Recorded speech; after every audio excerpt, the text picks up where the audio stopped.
গণহত্যা বন্ধের দাবিতে মার্চ ফর গাজা কর্মসূচিতে যোগ দিতে রাজধানীর সোহরাওয়ার্দী উদ্যানে জড়ো হতে শুরু করেছেন বিপুল সংখ্যক মানুষ।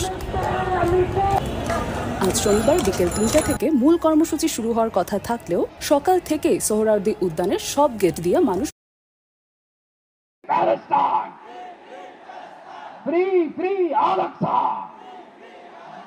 আসসালামু আলাইকুম ওয়া রাহমাতুল্লাহি ওয়া বারাকাতুহু। আসসালামু আলাইকুম ওয়া রাহমাতুল্লাহি ওয়া বারাকাতুহু। আলহামদুলিল্লাহি রাব্বিল আলামিন। সালাতু ওয়াস সালামু আলা সাইয়্যিদিল মুরসালিন ওয়া আলা আলিহি ওয়া সাহবিহি আজমাইন।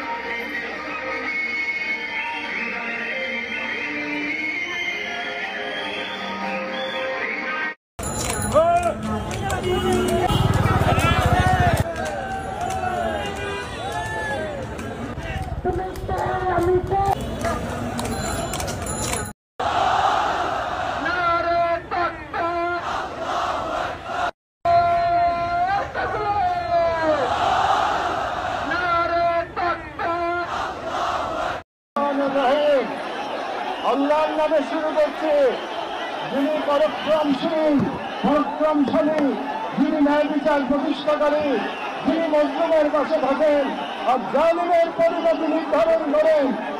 আজ আমরা বাংলাদেশের জনতা যারা জুলুমের ইতিহাস জানি, প্রতিবাদের চেতনা ধারণ করি, সমবেত হয়েছি কাতার মৃত্যু ভয়হীন জনগণের পাশে দাঁড়াতে।